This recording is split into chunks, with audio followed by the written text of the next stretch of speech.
untung beliau sudah pulang ke rumah, tapi nanti waktu doa syafaat tetap kita doakan ya untuk pemilihan Pastor Untung karena sempat dirawat di rumah sakit. Oke, apa tema kita hari ini? Masih Nehemia ya, jadi ini minggu ke-6 Nehemia. Saya harap kita belajar sesuatu ya. Ini minggu ke-6 sudah lebih dari 1,5 bulan. Salah satu pelajaran yang saya renungkan dari Nehemia adalah Nehemia tidak lahir dan tidak tumbuh besar di Yerusalem. Dia lahir dan tumbuh di Persia jauh. Tapi waktu didengar bahwa tembok Yerusalem hancur, dia tidak hanya mendengar panggilan Tuhan, tapi dia merespon panggilan Tuhan. Dan jangan katakan dia ini pekerjaannya juru minum, ya, pekerjaannya juru minum. Pertanyaannya, kira-kira ada nggak seperti Nehemia? Ada nggak orang Yerusalem yang melihat tembok ini hancur di Yerusalem? Ada. Faktanya, pembangunan tembok ini sudah pernah dilakukan, tapi tidak berhasil. Nah, mungkin mereka lihat, aduh, gitu aja. Tapi Nehemia dia mendengar, dia tidak hanya dengar, tapi dia respon panggilan Tuhan. Nah, saya harap kita juga demikian waktu kita melihat ada sesuatu yang perlu kita bangun kembali, mari kita respon bersama. Amin. Mari kita bersatu di dalam doa. Kami sangat mengucap syukur untuk hari ini ya Tuhan. Firman-Mu berkata, di mana 2-3 orang berkumpul dalam nama-Mu, Engkau hadir di tengah-tengah kami. Dan kehadiran-Mu adalah berkat yang luar biasa di dalam hidup kami ya Tuhan. Terima kasih untuk kasih setia-Mu. Dan sebentar kami akan mendengarkan firman-Mu. Berbicaralah kepada setiap kami. Amin. Nah, putri saya Yorin bertanya, saya harap kita juga sama antusiasnya. Gimana kelanjutan Nehemia Pak? Wah, datang yang beribadah besok, saya bilang sama dia. Nah, dia tanya, gimana ceritanya? Apakah jadi nggak dibangun? Karena minggu lalu kita belajar Nehemia begitu banyak masalah ya. Antara orang Yerusalem sendiri yang membangun tembok itu ada masalah. Ada masalah kelaparan dan lain sebagainya. Gimana? Berikutnya apa yang terjadi? Nah, ternyata Nehemia masih juga memiliki tantangan. Makanya judulnya hari ini adalah tetap fokus. Nah, kenapa? Karena di balik semua tantangan ini kita harus belajar bahwa musuh sebenarnya itu adalah iblis. Dan pekerjaan iblis mencuri, membunuh dan membinasakan. Jadi jangan harap, wah kayaknya minggu lalu sudah cukup lah ya tantangan Nehemia. Ternyata masih ada. Nah, mari kita baca di ayat yang pertama. Nah, tantangan apa? Yang pertama adalah persahabatan yang palsu. Ketika Sanballat dan Tobia, nah Sanballat dan Tobia namanya sudah sering kita dengar kan? Di pasal 2, pasal 4 kayaknya nama orang ini aja terus itu ya. Ini selalu menjadi musuhnya dari Nehemia. Dan tambah satu lagi, dan Geshem, orang Arab itu, dan musuh-musuh kami yang lain mendengar bahwa kami telah selesai membangun kembali tembok. Akhirnya temboknya sudah mulai selesai dibangun, sehingga tidak ada lagi lubang. Walaupun sampai waktu itu di pintu-pintu gerbang belum kupasang pintunya. Jadi ada 12 pintu belum terpasang pintunya. Apalah artinya tembok kalau pintunya tidak terpasang? Sama aja kan? Orang bisa masuk. Dan ini sebenarnya yang terakhir tapi yang terpenting, tinggal pintunya gitu. Nah, jangan harap Pak, kayaknya si Sanballat dan Tobia sudah menyerah lah. Kayaknya udah capek dia menghadapi Nehemia. Tidak, waktu didengarnya apa yang terjadi? Maka Sanballat dan Geshem mengutus orang kepada aku dengan pesan, mari kita mengadakan pertemuan bersama di Kefirim di lembah Ono. Tetapi mereka berniat mencelakakan aku. Nah, di lembah Ono ini kira-kira kurang lebih 35 km dari lokasi pembangunan. Dan ini berbahaya bagi Nehemia karena ini berbatasan dengan Samaria dan Sanballat itu gubernurnya di sana. Dan dia katakan, ayo kita ketemu yuk, kita nongkrong dulu gitu. Nah, pertanyaannya, ini tawaran yang mudah atau gampang? Ini tawaran yang mudah atau sulit? Ini tawaran yang agak-agak mantap. Kenapa? Ini pejabat yang undang nongkrong gitu kan. Nah, kira-kira apa respon Nehemia? Lalu aku mengirim utusan kepada mereka dengan balasan, aku tengah melakukan suatu pekerjaan yang besar. Mana lebih enak nongkrong daripada ngurusin batu reruntuhan? Belum lagi orang Yerusalem kan, kemarin kita belajar pasal 5, dia ditipu sendiri orang-orang Yerusalem. Tapi dia tetap fokus, aku tengah melakukan sesuatu pekerjaan yang besar, aku tidak bisa datang. Untuk apa pekerjaan ini terhenti? Oleh sebab aku meninggalkannya dan pergi kepada kamu. Kalau pekerjaan itu tidak selesai, siapa yang rugi? Yang pasti bukan Nehemia, karena dia punya pekerjaan suruh minum Raja Artaxerxes. Yang rugi siapa? Umat Tuhan. Dan kemuliaan Tuhan dipertaruhkan. Makanya dia bilang, ini pekerjaan besar, kalau aku tinggalkan nanti Sanballatnya senang dong. Apa kata dunia mengenai umat Tuhan dan tembok Yerusalem, berbicara tentang bangsa pilihan Tuhan. Nah, berikutnya apa yang dikatakan? Sampai 4 kali mereka mengirim pesan semacam itu. Nah, kalau kita dengar lagu 3 kali ya, 3 kali kau sakiti hati ini, tetap kubiarkan. Enggak, Sanballat ini serius, dia sampai 4 kali. Nah, setiap kali aku berikan jawaban yang sama kepada mereka, tetap Nehemia bilang, saya fokus melakukan pekerjaan Tuhan yang besar. Berikutnya ini tidak berhasil, maka Sanballat punya strategi lain. Dia lakukan intimidasi, manipulasi, dan fitnah. Ayat 5. Lalu dengan cara yang sama, untuk kelima kalinya Sanballat mengirim seorang anak buahnya kepadaku yang membawa surat yang terbuka. Kenapa tidak tertutup? Karena Sanballat pengen yang mengirim ini baca isinya. Isinya apa? Dalam surat itu tertulis ada desas-desus di antara bangsa-bangsa dan Gasimu membenarkannya bahwa engkau dan orang-orang Yahudi berniat untuk memberontak dan oleh sebab itu membangun kembali tembok. Lagi pula, menurut kabar itu engkau mau menjadi raja mereka. Nah, kekaisaran Persia sangat luas, saking luasnya banyak pemberontak-pemberontak. Kalau kita sering nonton serial Mandarin ya kan ada pemberontakan di sana, kira-kira seperti itu. Kenapa? Karena begitu besarnya. Nah, dan ini sudah sering dialami oleh raja. Dan dikatakan, wah ada desas-desusnya nih, kau nanti makanya pengen bangun tembok itu mau jadi raja. Ayat 7. Bahkan engkau telah menunjuk nabi-nabi yang harus memberitakan tentang dirimu di Yerusalem. Demikian, ada seorang raja di Yehuda. Sekarang berita seperti itu akan didengar raja. Oleh sebab itu, mari kita sama-sama berunding. Wah, ini kau bahaya ini. Ini kami laporkan ke Raja Artaxerxes. Dan strategi ini strategi lama. Kalau kita baca di kitab Esra, ini pernah dilakukan. Mereka surati raja, raja nanti kalau di sana sudah dibangun tembok, mereka punya raja sendiri, kita nggak dapat pajak lagi. Maka kita harus singkirkan itu yang sedang membangun. Ini sudah pernah dilakukan. Dan ini strategi lama musuh. Dan apa yang respon dari Nehemia? Tetapi aku mengirim orang kepadanya dengan balasan, hal seperti yang kau sebut itu tidak pernah ada. Itu pun itu isapan jempolmu belaka. Ayat 9. Karena mereka semua mau menakut-nakuti kami, pikirnya mereka akan membiarkan pekerjaan itu sehingga tak dapat diselesaikan. Tetapi aku justru berusaha sekuat tenaga. Kenapa? Karena lawan daripada iman itu lawannya takut. Kalau takut tidak akan ada iman. Dan di Ibrani dikatakan, Ibrani 11 ayat 6, tanpa iman tidak mungkin orang berkenan kepada Tuhan. Dan dia ditakut-takuti, Nehemia ditakut-takuti. Wah, ini kau bahaya nih. Kalau raja tahu, bahaya Nehemia. Kau bisa lewat gitu kira-kira ya. Tapi aku justru berusaha sekuat tenaga. Nah, apakah mereka berhenti sampai di sini? Setelah ditakut-takuti, Nehemia bilang, wah aku tetap press on. Ya, 2 minggu yang lalu ya kita belajar press on. Apa yang terjadi? Mereka tidak berhenti, mereka berusaha menggoyahkan komitmennya Nehemia. Apa yang terjadi? Ketika aku pergi ke rumah Semaya bin Delaya bin Mehetabel, ini seorang imam.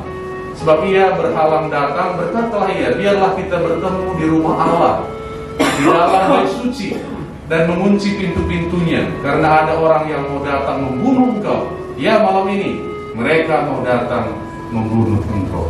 Kira-kira Nehemia ini juga kan utusan raja ya.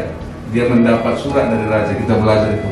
Kalau hari ini Pak Edi, gubernur kita bersembunyi di NLAC, ya kan? Karena ada orang yang pengen menyerangnya secara politik. Kira-kira Pak Edi malu nggak secara publik? Malu ya. Dan ini yang mau dibuat agar Nehemia malu. Dan lebih parahnya lagi, masuklah ke dalam bait suci. Yang bisa masuk ke bait suci itu siapa? Hanya imam. Ini jebakan Batman. Jebakan apa namanya? Nah, ini sebuah jebakan. Dan yang menjebak siapa? Imam sendiri dari dalam. Nah, kalau imam yang menjebak, dan tadinya kalau Nehemia ikut, maka dia akan menjadi musuh seluruh penduduk Yerusalem. Apa yang terjadi? Dan dia tidak bisa masuk bait suci. Tetapi kataku, orang manakah seperti aku ini yang akan melarikan diri? Wah, dia tidak tahu ya. Orang manakah seperti aku ini dapat memasuki bait suci dan tinggal hidup? Aku tidak pergi. Karena kalau imam pun bisa lewat kan. Nah, orang kalau dia bukan imam masuk ke bait suci. Karena aku ketahui benar bahwa Allah tidak mengutus dia. Ia mengucapkan nubuat itu terhadap aku karena disuap Tobia dan Sanballat. Halo, ia mengucapkan itu karena disuap. Yang mau saya katakan, kita harus hati-hati juga. Termasuk apa yang saya katakan juga perlu dicek sesuai dengan kebenaran firman Tuhan atau tidak. Kalau kita mendengar dari luar dan lain sebagainya, kira-kira kalau kita bawa ke dalam lingkungan kita sebagai komunitas NLAC itu membangun atau tidak? Kenapa? Karena nubuat pun bisa disogok, dan itu sudah dari dulu ada. Nah, jadi ini makanya kita harus hati-hati. Nah, kita juga dalam membuat masukan atau lain sebagainya, kita belajar di satu tempat dan lain sebagainya. Kita harus perlu cross check.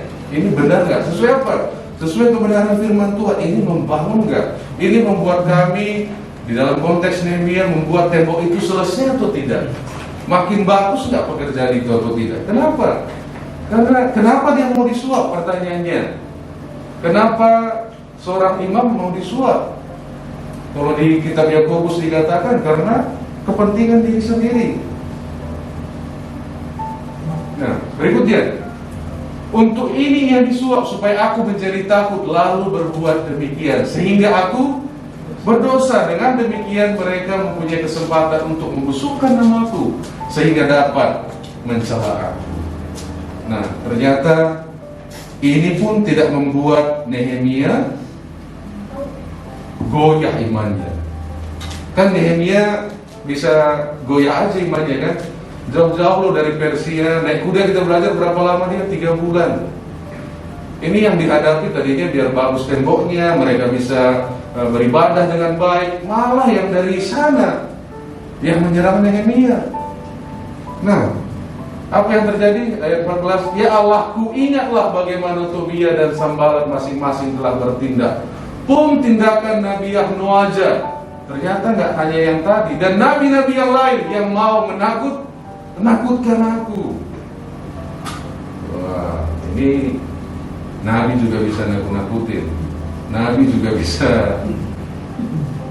Tapi luar biasanya kalau kita baca kembali di pasal 8, Nehemia tidak goyah imannya. Malahan dengan nabi-nabi ini mereka datang ke bait suci. Dia nggak memandangin, wah ini. Dia memandang bahwa dia harus melakukan pekerjaan Tuhan. Nah, pelajarannya, apapun yang kita dengar perlu kita cross check. Dengan apa? Dengan firman Tuhan. Perlu kita filter. Amin. Nah, berikutnya, melalui tantangan dan rintangan, ya, perjalanan yang jauh, akhirnya tembok itu selesai. Tepuk tangan dong untuk Nehemia. Kita sudah 6 minggu, akhirnya selesai. Wah, akhirnya. Tapi minggu depan masih Nehemia ya. Ada 2 kali lagi. Apa yang terjadi? Akhirnya tembok selesai. Maka selesailah tembok itu pada tanggal 25 bulan Elul. Ini tanggal 27. Dalam waktu 52 hari. Ketika semua musuh kami mendengar hal itu, takutlah semua bangsa sekeliling kami. Mereka sangat kehilangan muka dan menjadi sadar bahwa pekerjaan itu dilaksanakan dengan bantuan Allah kami. Nah, kenapa tembok bisa selesai? Yang pertama, Nehemia memiliki komitmen untuk memuliakan Tuhan dan untuk keamanan umat Tuhan. Dia memiliki komitmen untuk itu.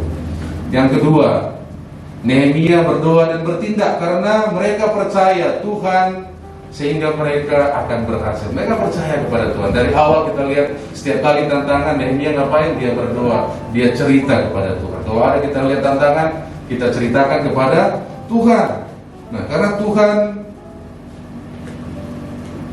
luar biasa, sangat besar. Ada seorang astronot saya baca begini, kalau kita keluar daripada antariksa ini ya, ada galaksi begitu banyak, dan galaksi Bima Sakti ini juga satu di antara begitu banyak. Ternyata kita itu kecil banget, tapi kita yang kecil ini juga Tuhan karuniakan untuk jadi astronot, untuk moto yang besar-besar itu. Agar apa? Agar kita tahu bahwa Tuhan kita itu besar.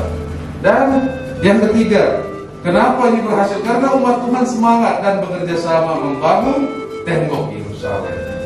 Dalam 2 minggu lalu, Josie kirim saya foto latihan progres pemain musik.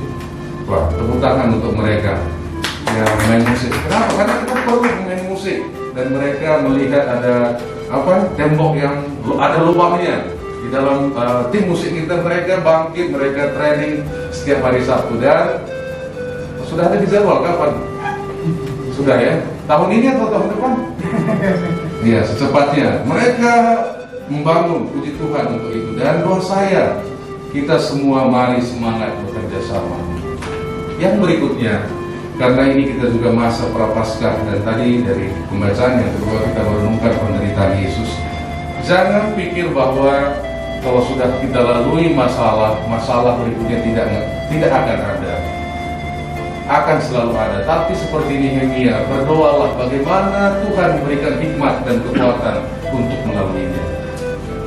Pada saat Yesus berpuasa 40 hari lamanya, pada akhir puasanya, disitulah dia dicobai.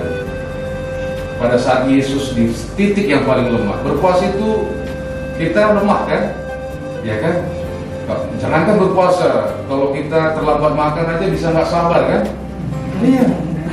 Saya juga kemarin sampai istri saya udah kami kemarin ziarah ke 3 tempat ya. Ziarah ke orang tua, ke abang gitu. Udah panas sekali semalam. Dan terlambat makan dan lain sebagainya. Terlambat makan aja kita bisa nggak menjadi diri kita, apalagi seperti Yesus 40 hari. Tapi justru di titik yang paling lemah itu iblis akan datang. Jadi waktu kita merasa kayaknya sudah cukup lah ini, enggak. Akan ada selalu tantangan. Dan luar biasanya iblis tunggu momen yang baik. Kenapa iblis tidak lakukan pencobaan ketika Yesus mendapat deklarasi yang luar biasa dari Tuhan waktu dia dibaptis? Inilah anak yang kukasihi, kepadanya aku berkenan. Waktu momen yang terbaik, ya kan? Kenapa iblis gak serang di situ? Enggak. Dia tunggu saat kita benar-benar lemah. Kenapa iblis datang mencuri, membunuh dan membinasakan? Dan kita belajar dari Nehemia, apapun tantangannya datang kepada Tuhan. Dan kita melihat tembok Yerusalem juga selesai. Saya tidak tahu apa yang sedang ingin kita bangun. Kita melihat ada tantangan dalam konteks gereja, ada tantangan pandemi dan lain sebagainya. Mari bangkit, mari. Kalau kita lihat ada lubang di tembok yang perlu diperbaiki, mari diperbaiki.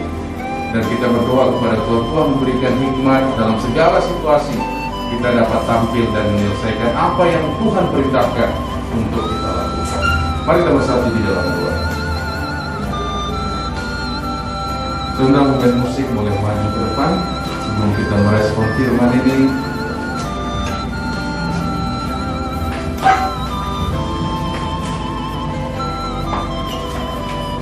Seperti Nehemia, ya Tuhan, ada begitu banyak tantangan dalam kehidupan kami, dalam pekerjaan kami, dalam rumah tangga kami, ya Tuhan. Dan kami tahu musuh yang sebenarnya adalah iblis, Tuhan. Skema iblis yang ingin menghancurkan setiap kami, Tuhan. Tapi kami datang berdoa untuk Allah kami yang besar, kepada Allah kami yang besar. Tuhan kiranya memberikan kami kekuatan hikmat dalam segala situasi, sehingga kami dapat menyelesaikan apa yang Tuhan perintahkan untuk kami selesaikan, untuk kami kerjakan. Di dalam nama Yesus kami berdoa.